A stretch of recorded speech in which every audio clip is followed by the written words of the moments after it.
Kiranya berkat Tuhan senantiasa berlimpah-limpah memberkati semua kita, dan dengan keberadaan kita semuanya sebagai orang-orang percaya, orang-orang kudusnya Tuhan, kita senantiasa bersyukur, berterima kasih kepada Tuhan kita atas kemurahan hatinya, kebaikannya, anugerahnya buat kita semuanya.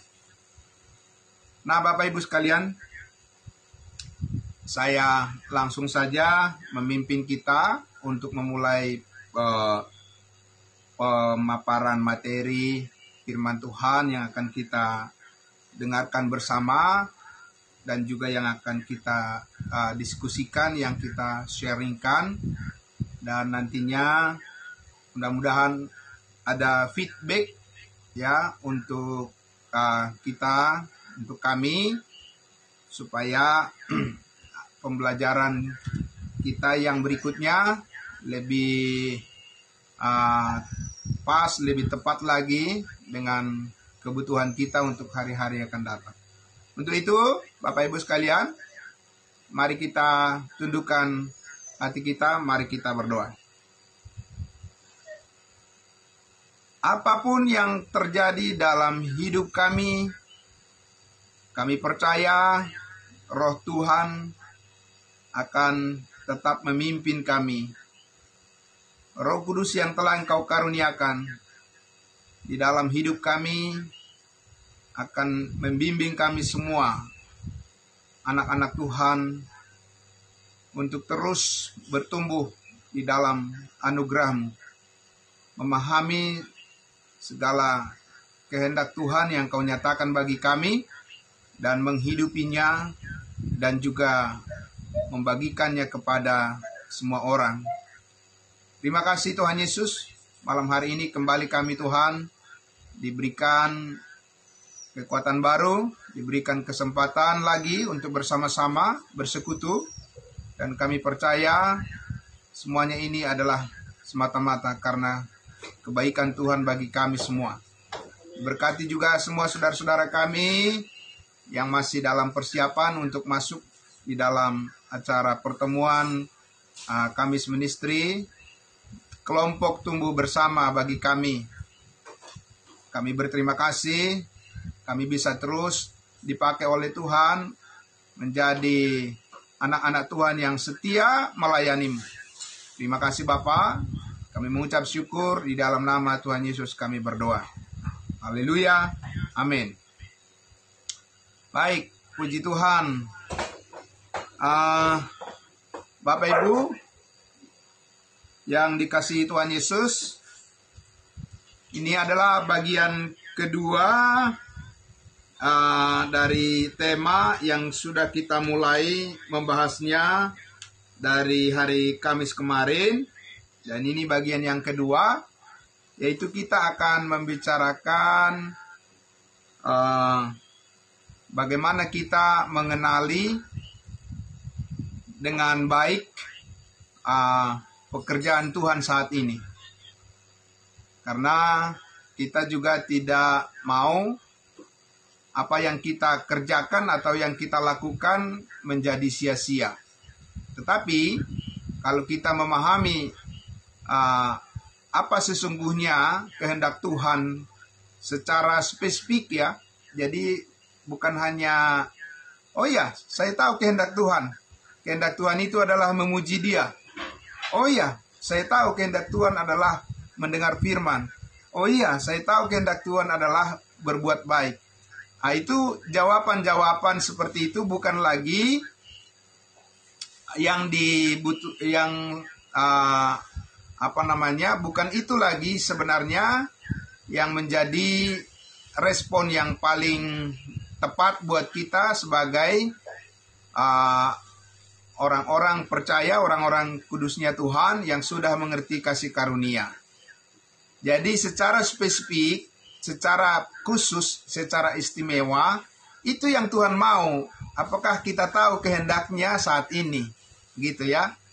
Jadi kalau kita pergi misalnya berangkat ke gereja, beribadah, jadi bukan lagi hanya jawaban kita adalah oh ya, saya pergi ke gereja mau mendengarkan firman Tuhan. Iya, betul sekali. Tapi kita harus sudah memiliki pengertian-pengertian yang khusus ya tentang firman Tuhan yang bagaimana yang harus kita dengarkan. Amin. Ya. Firman Tuhan yang seperti apa yang mau kita dengar, dan firman Tuhan yang seperti apa yang benar-benar menjadi kebutuhan rohani kita, sehingga kita paham bahwa memang benar-benar Tuhan sedang bekerja melalui ketaatan yang kita lakukan kepada kehendak-Nya. Ya. Nah, Bapak Ibu yang sangat terberkati oleh kasih Tuhan Yesus, puji Tuhan. Sekali lagi kita diberikan kesehatan dan kita juga dianugerahkan berkat-berkat dari surga, sehingga kita selalu bisa konsisten, kita selalu bisa terus dengan hati yang terbuka untuk bersyukur kepada Tuhan bahwa apa yang kita pelajari itu bukanlah hanya sekedar untuk mengisi waktu kosong, tidak. Tapi kita sedang belajar untuk mengenali diri kita, siapa kita di dalam Kristus saat ini. Amin. Itu yang sangat luar biasa. Nah, Bapak Ibu yang kekasih dalam Tuhan Yesus, di bagian yang kedua ini, sebelum saya masuk pada materi utamanya, saya sudah menyampaikan pada hari Kamis yang lalu, ya, bahwa kalau kita jujur membaca firman Tuhan itu, Alkitab kan ada di tangan kita. Amin. Ya, jadi kita bisa membaca dengan baik dan membagi waktu kita dengan tenang. Ya, memang kita ada kesibukan-kesibukan yang harus kita lakukan sebagai tanggung jawab kita. Tapi bagaimanapun kita harus juga berani mengambil keputusan untuk terus secara teratur mengambil waktu untuk membaca firman Tuhan, agar kita bisa betul-betul fokus kepada apa yang benar-benar yang Tuhan inginkan saat ini, ya, menjadi bagian kita. Itu kita imani dan kita memang terlibat di dalamnya. Nah, karena itu hari Kamis yang lalu saya sudah sampaikan bahwa kalau kita jujur membaca Alkitab itu, Bapak Ibu, Saudara sekalian, tidak semua janji Tuhan, sekali lagi, tidak semua janji atau perjanjian Tuhan itu adalah ditujukan langsung kepada kita saat ini. Ya, tidak. Tidak semuanya, kalau kita mau jujur, ya kan? Nah, karena itulah kita harus melihat bagian-bagian firman Tuhan itu secara fair atau secara secara apa adanya, dan kita melihat bahwa apa sebenarnya yang dikehendaki oleh Allah bagi umatnya Israel, dan apa sebenarnya yang dikehendaki oleh Allah bagi umatnya yang disebut dengan gereja tubuh Kristus, yaitu kita saat ini. Ya. Nah, kalau dua hal ini tidak bisa dibedakan dengan baik, maka disitulah terjadi benturan-benturan pemahaman, dan tidak heran banyak orang akhirnya menjadi kecewa. Kenapa? Karena mereka tidak menemukan makna sebenarnya daripada firman itu, dan akhirnya mereka menjadi ragu-ragu dan menjadi keyakinan mereka tidak full, tidak penuh, tidak confidence dengan apa yang dikatakan oleh firman Tuhan, sehingga banyak orang yang tidak terlalu tertarik untuk belajar Alkitab, tidak terlalu tertarik mendengar firman Tuhan. Nah, karena itu, Bapak Ibu sekalian, ya, mari kita lihat lagi bagian kedua ini, ya, bahwa ketika murid-murid Yesus, ketika Petrus, Yohanes, dan Yakobus dipanggil oleh Tuhan Yesus menjadi muridnya, ya, tidak ada dikatakan di dalam Alkitab bahwa ketika itu mereka mendengar pemberitaan daripada Yesus tentang kematiannya dan kebangkitannya, lalu murid-murid itu merespon dan percaya, dan itulah jalan keselamatan bagi mereka. Untuk pertama kali mereka mengenal Yesus. Tidak ada dikatakan begitu. Ya. Nah, karena apa? Karena janji Tuhan kepada mereka, kepada orang Israel, tidak secara khusus kepada mereka dinyatakan oleh Tuhan kepada Abraham bahwa mereka akan diberkati berdasarkan pencurahan darah Yesus Kristus. Tidak. Nah, itu yang penting. Tapi kita akan lihat bahwa kepada kita tidak ada suatu perjanjian. Dari dulu kita bangsa lain atau di luar Israel, tidak ada kepada kita suatu perjanjian bahwa kepada kita saat ini akan dikaruniakan keselamatan secara cuma-cuma berdasarkan kematian Yesus Kristus dan tanpa melalui bangsa Israel. Ya. Jadi kalau Tuhan berjanji kepada nenek moyang bangsa Israel, yaitu Abraham, Ishak, dan Yakub, maka janji berkat itu akan dipenuhi kalau umat pilihannya, kalau bangsa Israel itu sendiri sudah merespon dengan baik, menerima dengan benar Yesus sebagai Mesias, sebagai Raja bagi mereka. Ya.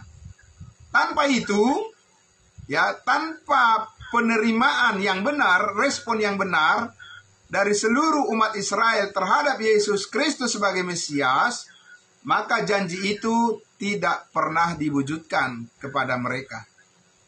Nah, justru Bapak Ibu sekalian, bagian kita saat ini adalah atas kegagalan daripada orang Israel, maka Tuhan membukakan rahasianya bahwa Tuhan punya rencana sebelum dunia dijadikan. Dia memberkati seluruh umat manusia di dunia ini tanpa melalui bangsa pilihan itu. Nah, itu yang sekarang yang sedang kita lihat apa yang Tuhan kerjakan saat ini. Maka kita harus terus mempelajari itu. Luar biasa ya Tuhan kita. Kok kita dulu yang tidak diperhitungkan sekarang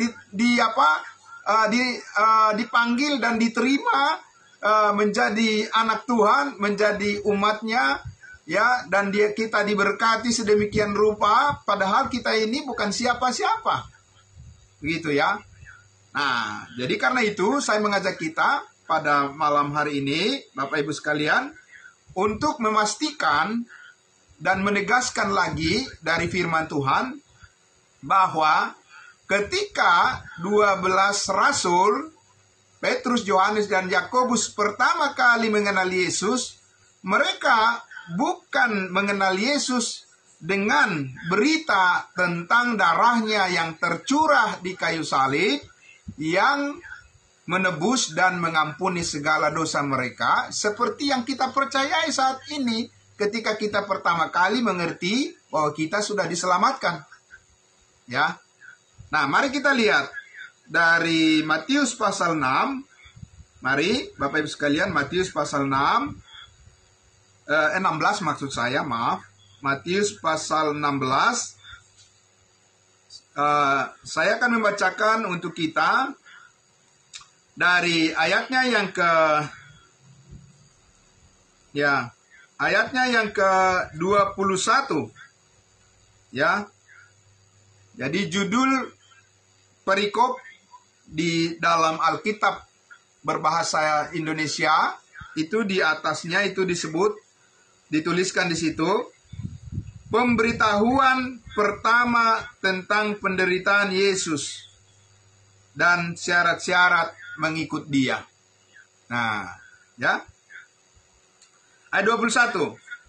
Sejak waktu itu Yesus mulai menyatakan kepada murid-muridnya bahwa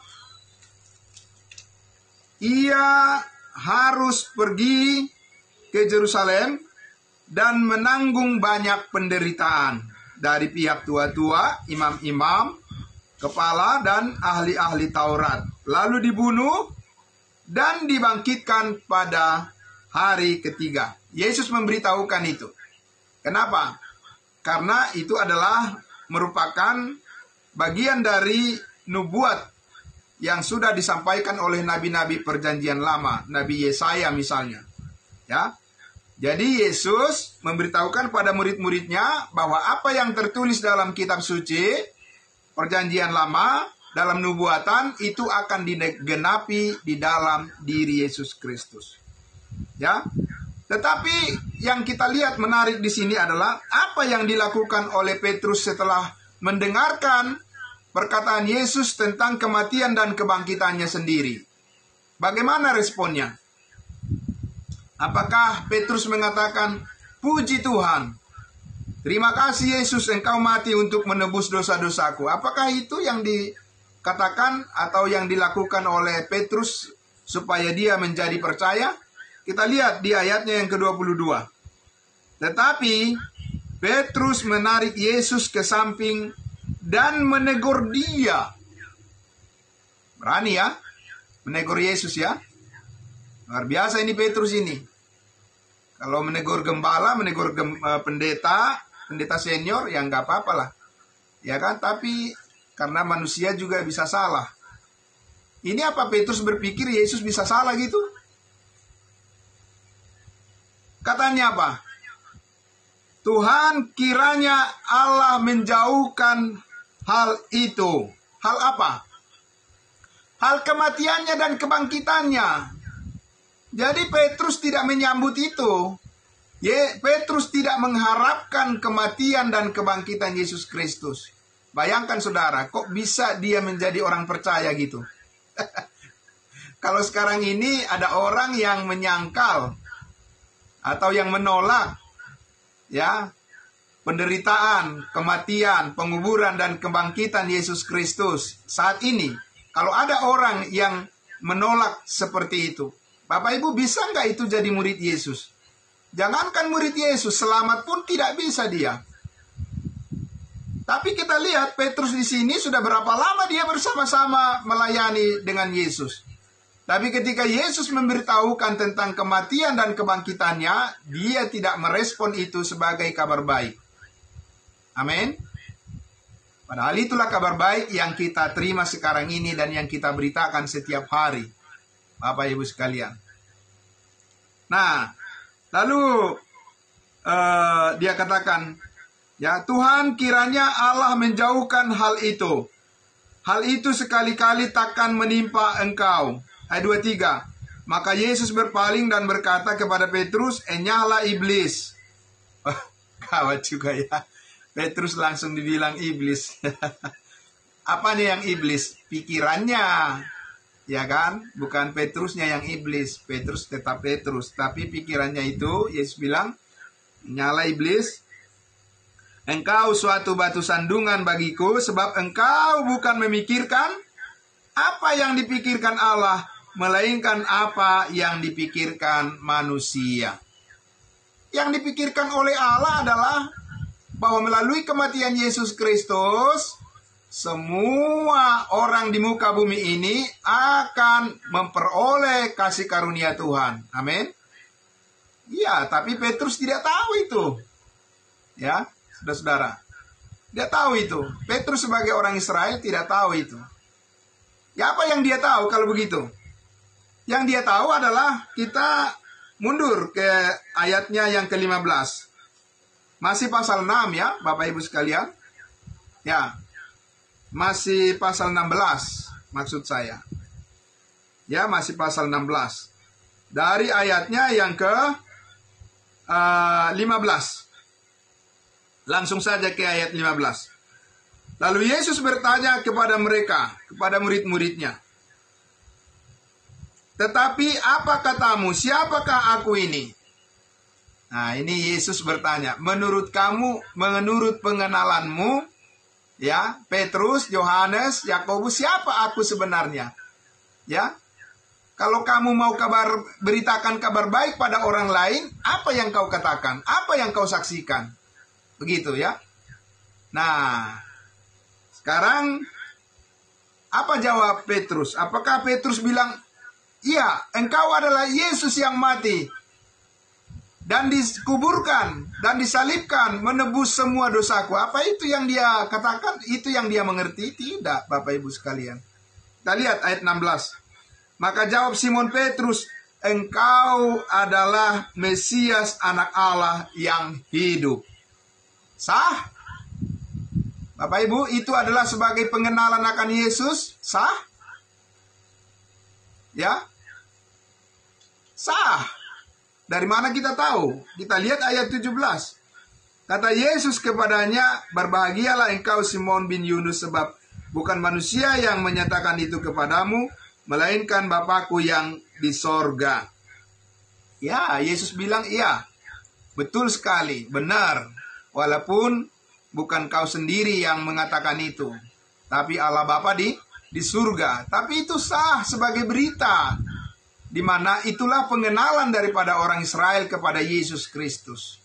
Bapak Ibu sekalian, tidak secara khusus, sekali lagi, kepada pengertian akan karya salib Kristus sebagai jalan bagi bangsa Israel untuk beroleh keselamatan. Jadi lain beritanya, Bapak Ibu sekalian.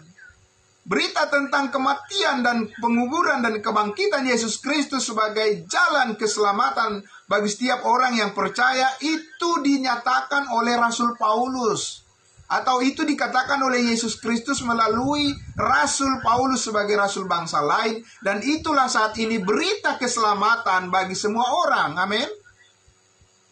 Bapak Ibu sekalian. Jadi kalau pengertian ini tidak clear, yang menyebut dirinya pendeta, penginjil, hamba Tuhan, ya pelayan, Bapak Ibu sekalian, itulah yang membuat banyak orang sebenarnya nggak jelas mereka mengetahui keselamatannya. Ya. Karena itu Bapak Ibu, ya, kita lihat di sini bahwa dikatakan di situ ayatnya yang ke-18, dan aku pun berkata kepadamu, engkau adalah Petrus, dan di atas batu karang ini aku akan mendirikan jemaatku, dan alam maut tidak akan menguasainya. Jemaat daripada Yesus Kristus yang disebut dengan jemaat kerajaan, di mana di atas pengakuan Yesus adalah Mesias, anak Allah, orang yang percaya pasti diselamatkan. Apa itu sekarang? Berita keselamatan yang kita sampaikan bukan itu. Dan itu adalah kebenaran. Jadi Bapak Ibu sekalian, sekali lagi mengatakan bahwa berita firman Tuhan sesuai dengan Alkitab saja mengatakan seperti itu belum tentu sudah benar-benar adalah kehendak Tuhan. Dengan mengatakan bahwa ajaran yang saya sampaikan adalah ajaran yang Alkitabiah, ajaran gereja saya adalah ajaran yang Alkitabiah. Dengan mengatakan begitu saja tidaklah cukup bahwa itu sungguh-sungguh sudah berkenan di hadapan Tuhan. Tidak. Karena apa? Kalau kita memberitakan Yesus Kristus adalah Mesias, anak Allah, itu benar. Sangat benar sekali. Tetapi pertanyaannya, apakah dengan berita seperti itu saat ini orang diselamatkan? Apakah itu janji Tuhan? Ya, di mana saat ini kalau kita mengatakan percaya kau Yesus adalah Mesias, anak Allah, lalu seseorang yang belum mengenal Yesus mengatakan, ya saya percaya. Lalu kita bilang, berarti engkau sudah selamat. Tidak bisa Bapak Ibu sekalian. Kenapa? Karena saat ini berita yang spesifik yang dikehendaki oleh Allah, Injil yang dikehendaki oleh Allah saat ini, berita kabar baik yang kita sampaikan adalah berita tentang pengorbanan Yesus Kristus di atas kayu salib sebagai penyataan pekerjaan Allah yang sudah selesai. Amin. Itu yang Allah mau kita beritakan. Gitu. Jadi bukan pekerjaan yang dicicil, yang diulang-ulang, atau yang secara bertahap disempurnakan. Tidak. Bukan itu yang Allah kehendaki kita beritakan saat ini, Bapak Ibu sekalian. Yang Allah kehendaki adalah pekerjaan Kristus yang sudah selesai, yang sudah sempurna, pekerjaan Allah, dan Allah mau kita hidup di dalamnya. Di dalam pemberitaan akan pekerjaan Allah yang sempurna itu. Itu yang Allah kehendaki. Amin. Dan itu sudah, ya. Kalau orang Papua bilang, itu sudah. Amin. Ya, saudara, memang karena itulah dia. Ya, that's it. Kata orang Inggris, that's it. Itu dia. Nah, Bapak Ibu sekalian, saya mengajak kita lagi melihat di dalam Matius pasal 17. Ya, tadi 16, sekarang Matius pasalnya yang ke-17. Kita lihat ayatnya yang ke-22. Ya. Di situ langsung bisa kita lihat judul perikopnya adalah pemberitahuan keberapa? Kedua tentang penderitaan Yesus. Ayat 22. Pada waktu Yesus dan murid-muridnya bersama-sama di Galilea, apakah Paulus ada di sini? Belum. Tidak ada Paulus di situ. Ya. Ia berkata kepada mereka, Anak manusia akan diserahkan ke dalam tangan manusia, dan mereka akan membunuh dia, dan pada hari ketiga ia akan dibangkitkan. Bagaimana respon murid-muridnya? Maka hati murid-muridnya itu pun sedih. Bapak Ibu sekalian, kalau Bapak Ibu Saudara mendengarkan berita tentang Yesus mati dan dibangkitkan saat ini, bagaimana perasaan orang dari bangsa lain saat ini mendengarkan berita seperti ini? Apa sedih? Bukan sedih, senang. Dengan penuh sukacita mengucap syukur kepada Tuhan. Kalau diperdengarkan saat ini berita penderitaan Kristus, ya, berita tentang kematiannya, berita tentang kebangkitannya, kalau saat ini diperdengarkan, siapa saja yang percaya pasti menjadi senang, bahagia, sukacita. Amin. Tapi kalau Petrus, Yohanes pada saat itu, dia tidak mengharapkan itu. Ya. Jadi lain beritanya Bapak Ibu sekalian. Lain berita yang mereka sampaikan. Karena mereka punya berita akarnya adalah, rootnya adalah kepada perjanjian Abraham. Bahwa melalui keturunan Abraham, ya, semua bangsa di bumi akan diberkati. Oke, baik, kita lihat lagi Bapak Ibu sekalian Matius 20. Kita lihat Matius 20. Mari. Matius 20 kita baca ayatnya yang ke-17 sampai ayatnya yang ke-19. Ya. Kita langsung melihatnya dan membacakannya. Saya membaca, ketika Yesus akan pergi ke Yerusalem, ia memanggil ke-12 muridnya tersendiri dan berkata kepada mereka di tengah jalan. Ingat, Paulus tidak ada di sini. Dia tidak mendengarkan pesan-pesan Yesus ini. Tetapi Petrus dan yang lainnya. 18. Sekarang kita pergi ke Yerusalem dan Anak Manusia akan diserahkan kepada imam-imam, kepala dan ahli-ahli Taurat, dan mereka akan menjatuhi dia hukuman mati. Dan mereka akan menyerahkan dia kepada bangsa-bangsa yang tidak mengenal Allah, supaya ia diolok-olokkan, disesah dan disalibkan. Dan pada hari ketiga ia akan dibangkitkan. Yesus kembali memberitahu lagi tentang kematian dan kebangkitannya kepada murid-muridnya itu. Ya. Tapi bagaimana respon mereka? Kita lihat Matius pasal 26. Kita lanjut lagi ke Matius pasal 26. Ya. Matius 26. Dikatakan situ setelah Yesus, pemberitahuan judulnya, perikopnya pemberitahuan keempat. Wah, luar biasa ya, tentang penderitaan Yesus dan rencana untuk membunuh Yesus. Setelah Yesus selesai dengan segala pengajarannya itu, berkatalah ia kepada murid-muridnya, kamu tahu bahwa 2 hari lagi akan dirayakan Paskah, maka Anak Manusia akan diserahkan untuk disalibkan. Oke. Jadi berkali-kali Yesus memberitahu tentang penderitaan, penyaliban, dan kebangkitannya. Sekarang kita lihat respon daripada murid-muridnya di Lukas 9. Lukas 9. Mari kita lihat Lukas 9. Lukas pasal 9 ayatnya, kita lihat Lukas pasal 9 ayatnya yang kita lihat dari ayatnya yang ke-43. Mulai dari ayat 43b. Ya. Lukas pasal 9. Oke. Dari ayatnya yang ke-43b. Ketika semua orang itu masih heran karena segala yang diperbuatnya itu, Yesus berkata kepada murid-muridnya, "Dengarlah dan camkanlah segala perkataanku ini. Anak manusia akan diserahkan ke dalam tangan manusia." Untuk apa? Tadi sudah dikatakan, untuk di mana dia akan dibunuh, dia akan mati, dan tetapi dia akan bangkit pada hari yang ketiga. Mendengar berita yang seperti itu, ayat 45, bagaimana respon murid-muridnya? Ayat 45, mereka tidak mengerti perkataan itu.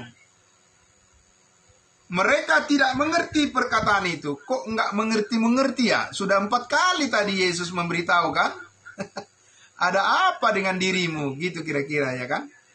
Nah, sudah 4 kali Yesus memberitahukan bahwa itu adalah merupakan kehendak Allah dalam nubuatan perjanjian lama, bahwa dia harus mati, tetapi dia pasti bangkit pada hari yang ketiga. Tapi lagi-lagi dikatakan mereka tidak mengerti perkataan itu, dan bahkan mereka tidak mau mengerti. Ya, Bapak Ibu sekalian, lihat ya. Mereka tidak mengerti, bahkan mereka tidak mau mengerti tentang kematian dan kebangkitan Yesus Kristus itu sendiri. Padahal mereka adalah murid-murid Yesus. Ya. Dikatakan di situ tadi, mereka tidak mengerti perkataan itu sebab arti perkataan Yesus tentang kematian dan kebangkitannya itu tersembunyi bagi mereka, sehingga mereka tidak dapat memahaminya. Tersembunyi bagi mereka tentang arti kematian dan kebangkitan Yesus Kristus, masih disembunyikan.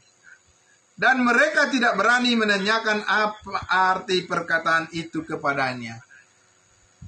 Masih tersembunyi Bapak Ibu arti daripada kematian, penguburan dan kebangkitan Kristus terhadap murid-murid Yesus yang saat itu melayani bersama-sama dengan dia. Kalau masih tersembunyi, apa iya mereka akan memberitakan tentang kematian Yesus di dalam pelayanannya? Ya tidak mungkin. Kan masih tersembunyi. Mereka tidak paham, tidak mengerti. Mereka tidak tertarik dengan berita tentang kematian Yesus dan kebangkitannya. Bagaimana orang dikatakan bahwa pada saat zaman Yesus orang-orang percaya diselamatkan karena mereka mengimani salib Kristus? Di mana itu dikatakan di Alkitab?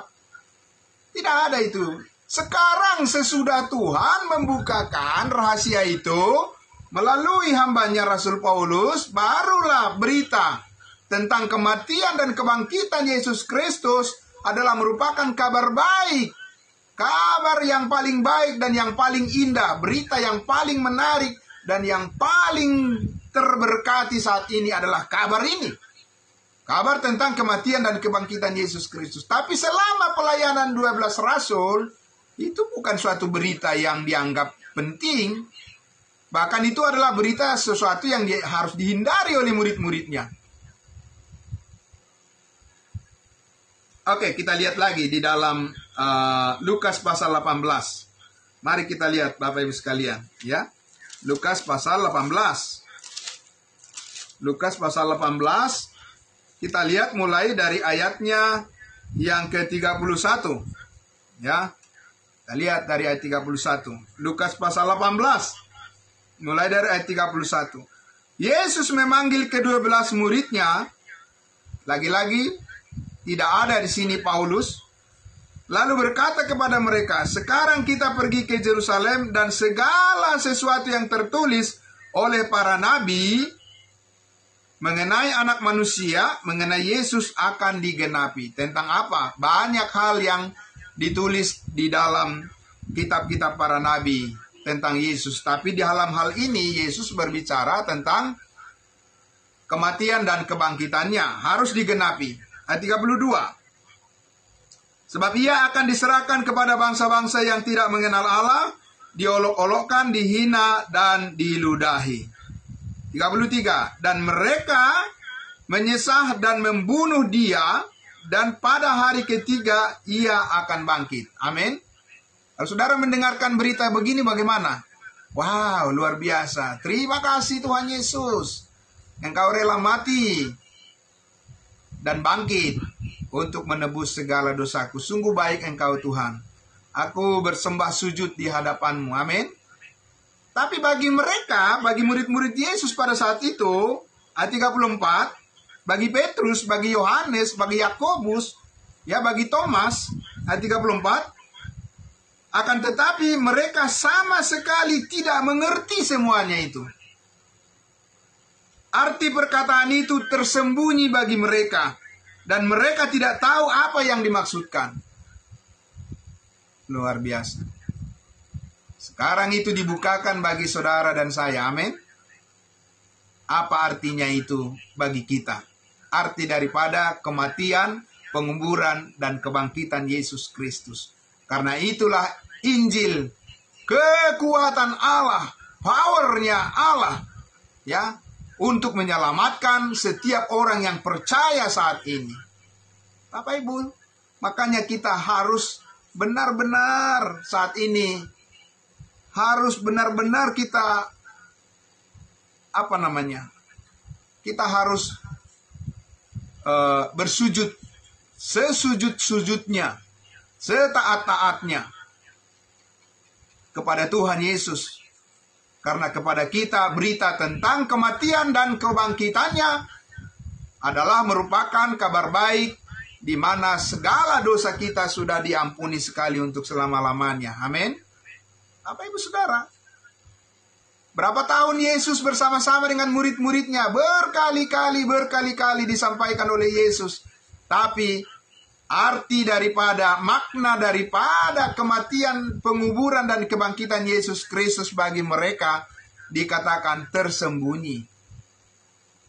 Bayangkan kalau Bapak Ibu, saudara sekalian, hidup pada zaman Yesus pada waktu itu. Bagaimana?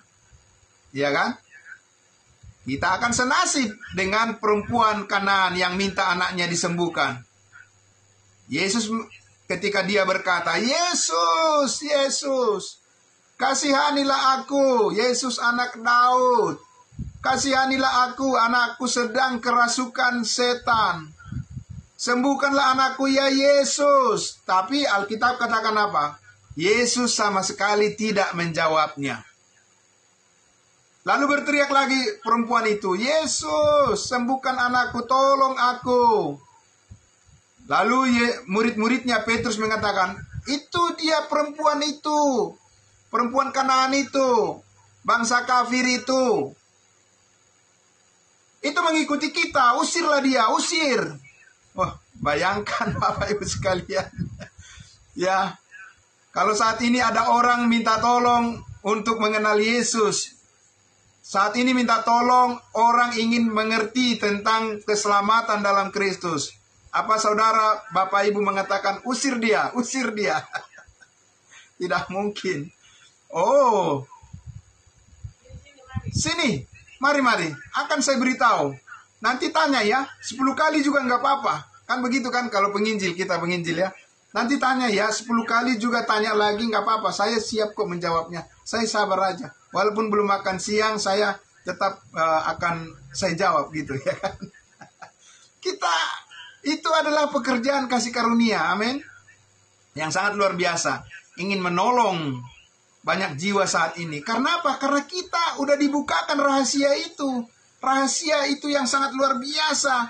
Yang dulunya kita tidak diperhitungkan, kita bukan siapa-siapa. Tapi sekarang kita diterima sebagai anak, diterima kita sebagai anggota tubuh Kristus, diterima kita sebagai pewaris surga, diterima kita sekarang menjadi orang-orang yang istimewa, diistimewakan karena Kristus sudah membayar seluruhnya utang dosa kita, kesalahan kita, dan keburukan kita, semuanya ditanggungnya di atas kayu salib. Amin. Bapak Ibu Saudara sekalian, ini adalah sumber sukacita yang tidak ada habisnya. Karena kasih karunia Tuhan itu dikatakan berlimpah-limpah dikaruniakan kepada kita oleh pekerjaan Roh Kudus yang sudah dimeteraikan di dalam hidup kita, dalam diri kita. Nah, Bapak Ibu Saudara, nah karena itu saya mengajak kita untuk melihat kilas balik ya. Pertama kali kita lihat bagaimana Yesus memanggil murid-muridnya. Kita lihat di Matius pasal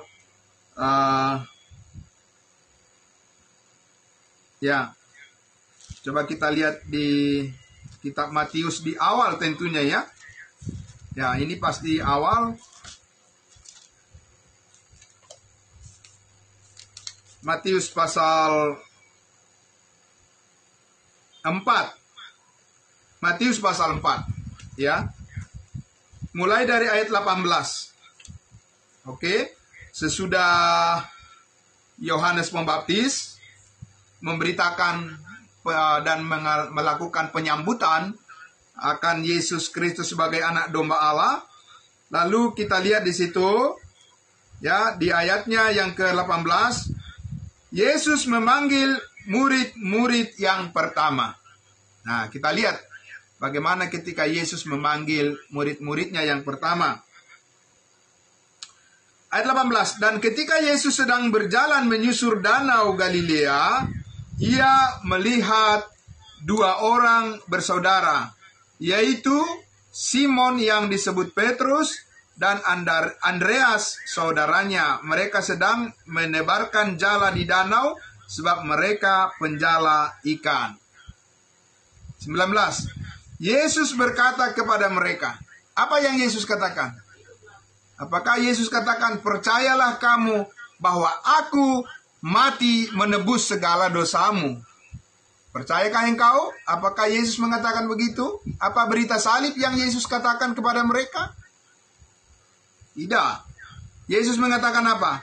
Mari ikutlah aku dan kamu akan kujadikan penjala manusia. Mungkin nggak selamat orang dengan kata-kata ini, Bapak Ibu sekalian? Saya sekali lagi saya tanya, mungkin nggak ada orang yang diselamatkan dengan mengatakan, mari ikutlah aku dan kamu akan kujadikan penjala manusia. Lalu orang yang mendengar itu percaya dengan kata-kata yang baru saja yang kita sebutkan ini di ayat 19. Mungkin nggak menurut Bapak Ibu orang diselamatkan dengan begitu saja? Tidak ada yang mustahil bagi Tuhan, amin. Lah kalau begitu, kalau tidak ada yang mustahil bagi Tuhan, sekarang juga ada orang diselamatkan dengan berita yang seperti itu. Aku akan menjadikan engkau menjadi penjala manusia. Misalnya nih, ya Pak Poltak nih, Pak Manurung ya kan, pergilah memberitakan Injil. Ya, kemudian ketemu dengan orang, lalu Bapak bilang begini, aku akan menjadikan engkau atau aku akan mengajak saudara untuk menjadi penjala manusia. Lalu orang itu bilang, oh ya, ya boleh dong gitu ya kan, Pak Poltak. Apa dia selamat dengan mempercayai berita yang seperti itu? Enggak mungkin Bapak Ibu sekalian. Tapi pada saat Yesus ada di bumi ini, setiap orang yang percaya pada firman yang mana Yesus meminta orang itu mempercayai apa yang dikatakannya, ya dia selamat. Amin. Ketika ada seorang wanita yang pendarahan, kemudian Yesus menyembuhkannya. Lalu Yesus mengatakan apa? Imanmu telah menyelamatkanmu. Iman yang mana? Apakah iman dia kepada salib Kristus? Tidak. Hai anakku, dosamu telah kuampuni. Padahal Yesus belum mati pada saat itu. Bagaimana orang bisa diampuni sedangkan darahnya belum tercurah? Tentu saja Karena apa? Semua orang diselamatkan karena percaya kepada firman Tuhan yang diminta untuk dipercayai sebagai jalan keselamatan baginya. Bapak Ibu sekalian. Itu sebabnya sudah berkali-kali kita bahas, kita sampaikan juga. Apakah Nuh itu diselamatkan oleh kasih karunia Allah? Yes. Kasih karunia Allah yang mana? Kasih karunia Allah Yesus mati di atas kayu salib? Tidak. Ya. Tidak Bapak Ibu. Nuh itu diselamatkan karena dia percaya pada firman Allah, di mana firman Allah meminta Nuh untuk percaya bahwa dia harus membuat bahtera. Amin. Ya. Itulah firman Allah yang berkuasa menyelamatkan dia. Jadi Nuh tidak tahu tentang salib Kristus, bahwa Yesus mati menghapus dosa dia semuanya. Seperti yang kita percayai saat ini. Mana tahu dia. Kalau dia tahu bahwa Yesus sudah mati menghapus semua dosanya, untuk apa dia mempersembahkan korban-korban itu? Kan itu namanya mubazir kan? Aneh itu. Udah tahu Yesus anak domba Allah menghapus semua dosanya, tapi pura-pura lah dia mempersembahkan korban darah, korban binatang itu untuk penghapus dosa.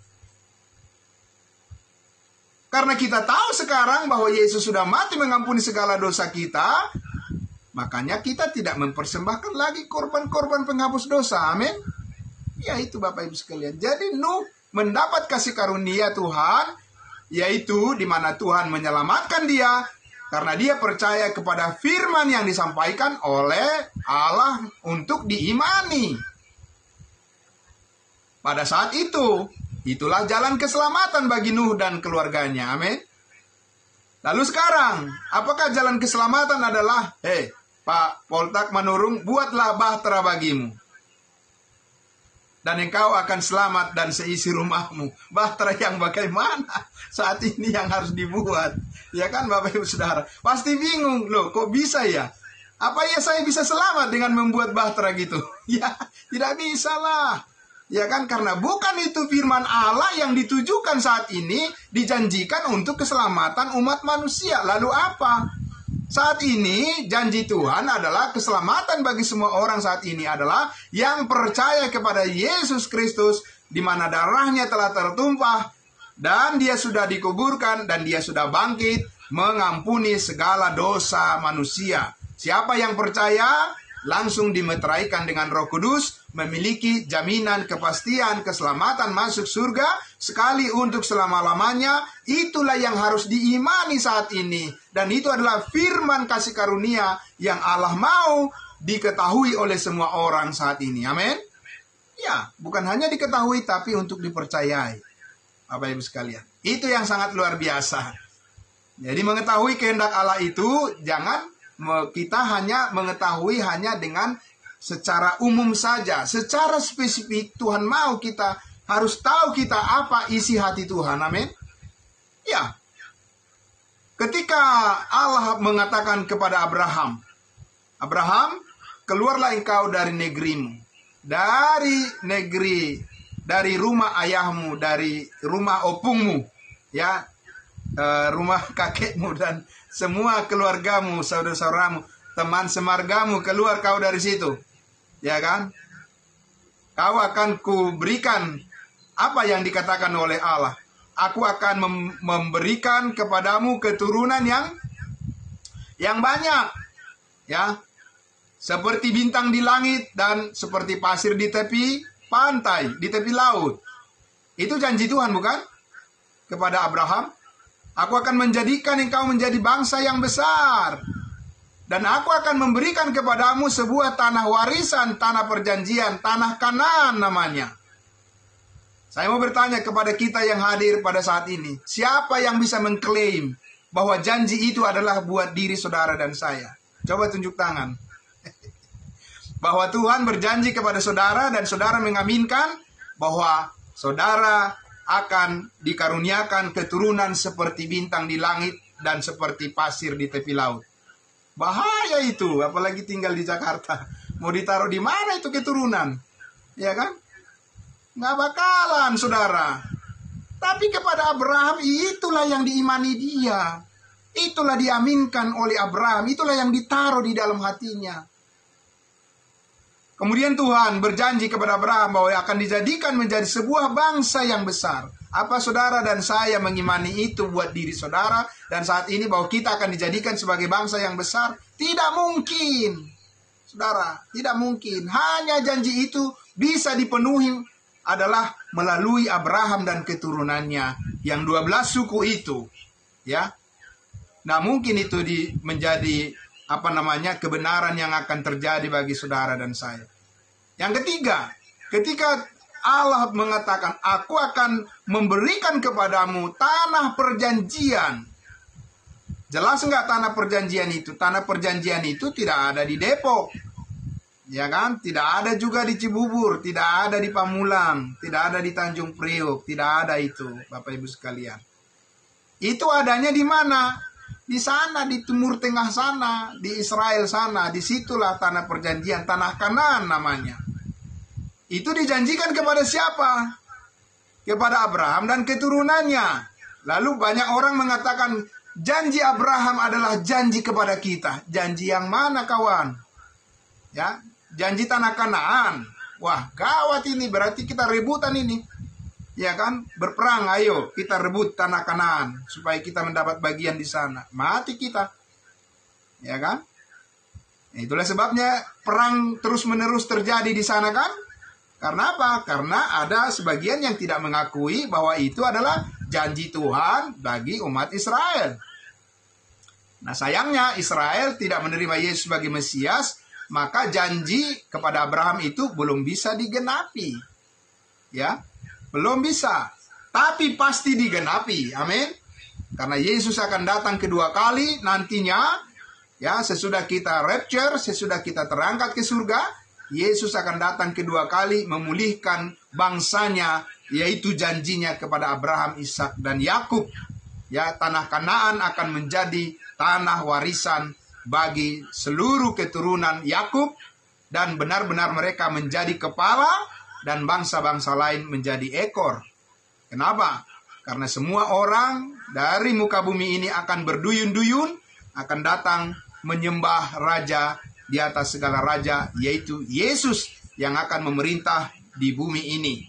Ya, Bapak Ibu sekalian, karena itu kita lihat, saya mengajak kita untuk melihat di dalam Matius pasal, ya, tadi sudah kita lihat Matius 16 ya. Nah, kalau begitu saya akan mengajak kita untuk melihat bagian yang dijanjikan oleh Tuhan yang sangat luar biasa ya bagi kita saat ini. Kita lihat di dalam Galatia pasal Efesus maksud saya. Efesus pasal 1. Ya, mari kita lihat Efesus pasal 1. Disinilah janji Tuhan untuk kita, tetapi tidak didasarkan pada perjanjian dengan Abraham, Ishak, dan Yakub. Sebelumnya kita lihat dulu di Efesus 2 dulu ya. Kita mulai dari Efesus 2 ayat 11, 12.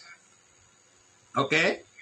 Saya membaca Efesus pasal 2 ayat 11 dan 12. Karena itu ingatlah bahwa dahulu kamu, siapa kamu? Tentu saja ini bukan Israel.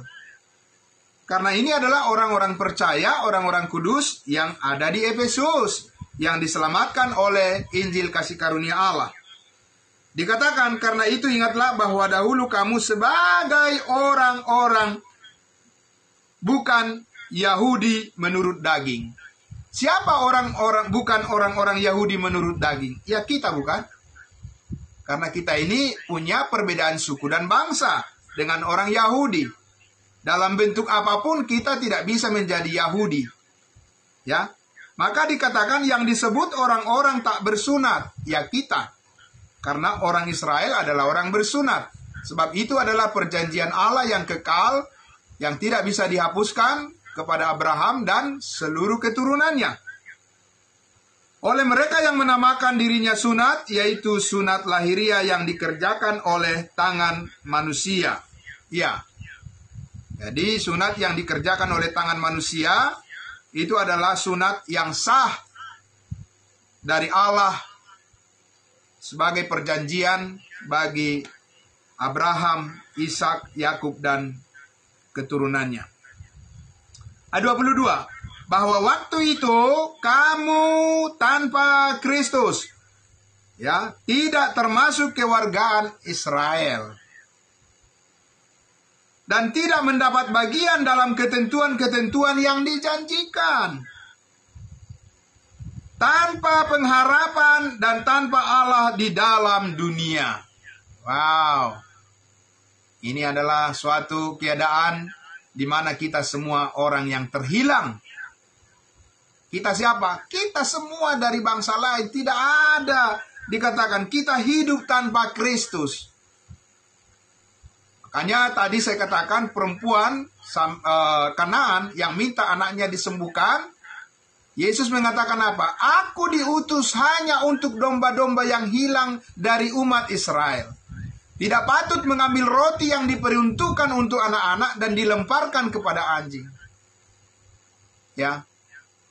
Tetapi kita lihat perempuan itu yang bukan Israel, yang meminta anaknya disembuhkan, dia ngotot terus. Dia terus berteriak. Benar Tuhan.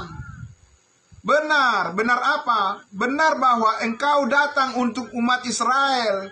Tapi dia katakan, tapi anjing itu juga makan remah-remah dari yang jatuh dari meja tuannya. Sedikit aja turunkan, sedikit aja bagikan Tuhan. Lalu Yesus mengatakan, hai wanita, besar imanmu. Jadilah seperti yang kau imani, lalu anaknya sembuh. Kenapa bisa demikian? Kok sampai berteriak-teriak gitu ya kan?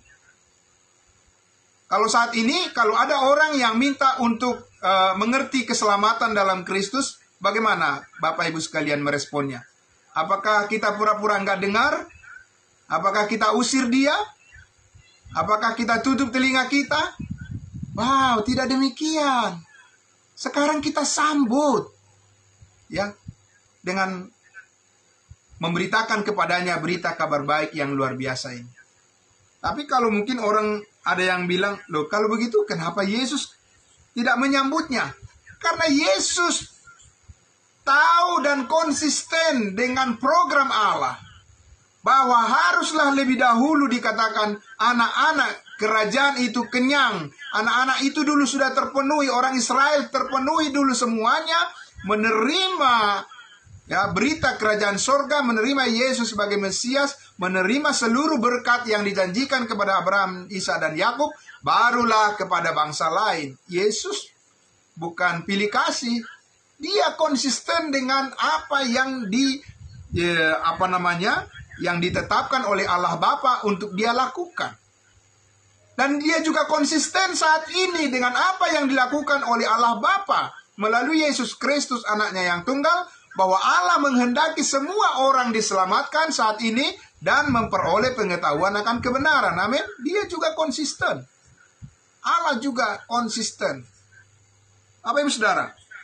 Tetapi dikatakan bahwa dulu kita tanpa Kristus tidak termasuk kewargaan Israel, tidak mendapat bagian dalam ketentuan-ketentuan yang dijanjikan, tanpa pengharapan dan tanpa Allah di dalam dunia ini. Bapak Ibu Saudara, bersyukurlah kita hidup saat ini dan Tuhan memberikan kita orang tua yang melahirkan kita saat ini di masa kasih karunia ini. Amin. Coba kalau kita hidup waktu itu. Ya, jauh kita dari keselamatan. Maka di ayat 13 dikatakan, ya, ayat 13.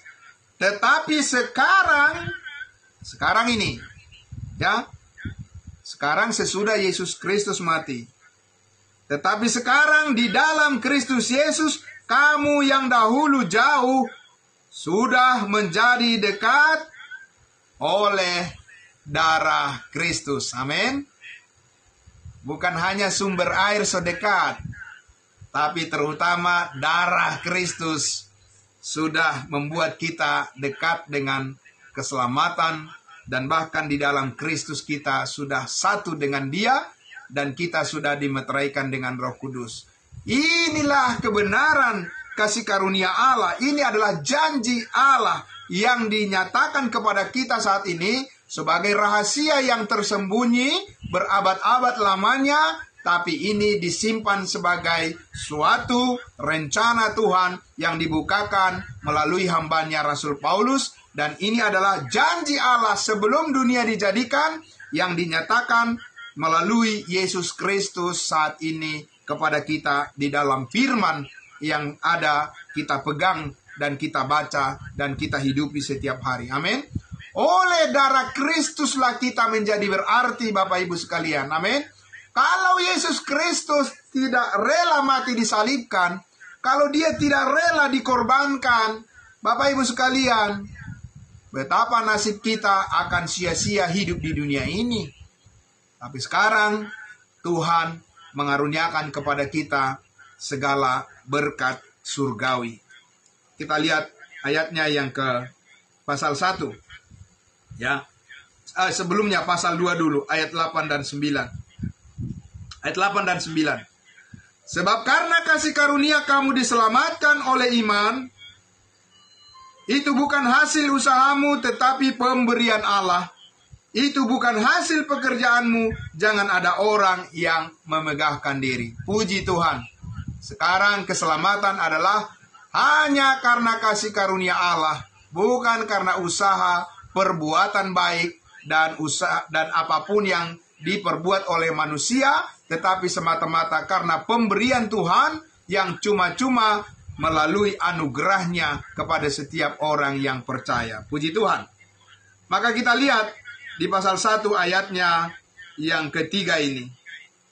Terpujilah Allah dan Bapa Tuhan kita Yesus Kristus, yang di dalam Kristus telah mengaruniakan kepada kita segala berkat rohani di dalam surga. Tahukah Bapak Ibu, iblis tidak suka berkat ini. Saya ulang sekali lagi. Iblis dan setan saat ini paling tidak suka dengan berkat-berkat rohani yang surgawi ini. Tidak suka dia. Makanya kalau Bapak Ibu sekalian, ya kita semua, kalau kita menunjukkan kesenangan kita, antusiasme kita, ya semangat kita, spirit kita, ya kalau kita menunjukkan semangat kita untuk menyambut segala berkat-berkat rohani yang surgawi ini, maka Bapak Ibu, Saudara dan saya, itu adalah targetnya iblis untuk diganggu terus dan akan digoda terus dan akan dilemahkan terus supaya apa? Supaya kita tidak menikmati berkat-berkat surgawi yang telah dikaruniakan kepada kita di dalam kasih karunia Tuhan ini. Amin. Nah, karena itu, Bapak Ibu Saudara sekalian, itu sebabnya di ayat 13 Tuhan sudah tahu bahwa kita ini perlu jaminan. Amin. Ayat 13 dikatakan, di dalam Dia kamu juga, karena kamu telah mendengar firman kebenaran, yaitu Injil keselamatanmu, di dalam Dia, di dalam Yesus kamu juga, ketika kamu percaya, dimeteraikan dengan Roh Kudus yang dijanjikannya itu. Amin. Ada meterai Bapak Ibu. Karena itu kita jangan khawatir, kita jangan bimbang, tapi kita harus yakin sepenuhnya. Amin. Ada Roh Kudus yang telah dimeteraikan, ada Roh Kudus yang telah memeteraikan kita, bahwa kita ini adalah pewaris janji Allah, janji yang surgawi. Ayat 14. Dan Roh Kudus itu adalah apa? Jaminan bagian kita sampai kita memperoleh seluruhnya, yaitu penebusan yang menjadikan kita milik Allah untuk memuji kemuliaannya sampai selama-lamanya. Bapak Ibu yang dikasihi Tuhan Yesus, ya, saat ini saya akan menyudahi dengan mengajak kita semuanya, mari Bapak Ibu sekalian, mari kita terus bersyukur kepada Tuhan dan kita terus datang kepada pengetahuan akan kebenaran ini, agar kita bisa menolong banyak orang, agar makin banyak orang yang terberkati dengan berkat surgawi yang dijanjikan oleh Tuhan bagi kita. Melalui pemberitaan Injil kasih karunia Allah, banyak orang yang merasakan sukacita dan berkat yang berlimpah-limpah ini. Jadilah kita menjadi saluran berkat bagi banyak orang, dan percayalah, Roh Kudus akan menolong kita, memampukan kita, dan memperlengkapi kita, agar sukacita dan damai sejahtera ini terus kita alami, dan terus kita alami sampai Tuhan Yesus datang. Amin. Mari kita berdoa. Bapa di dalam surga, terima kasih Tuhan Yesus. Janjimu adalah ya dan amin, yaitu bahwa di dalam Kristus Yesus, Tuhan dan Juru Selamat kami telah memperoleh seluruhnya, dan kami sudah menerimanya melalui iman. Bapa di surga, ini adalah suatu perjalanan hidup yang sangat indah untuk kami jalani. Perjalanan hidup yang memberikan suatu tantangan bagi kami, supaya kami benar-benar terus setia kepada firman-Mu, setia kepada kebenaran-Mu, setia kepada seluruh kehendak Tuhan yang telah Engkau nyatakan bagi kami. Dan biarlah Tuhan Yesus, semua yang mendengarkan firman Tuhan di malam hari ini terberkati dengan penuh sukacita, dan terus bersemangat ya Tuhan, di dalam menghadapi persoalan hidup macam apapun.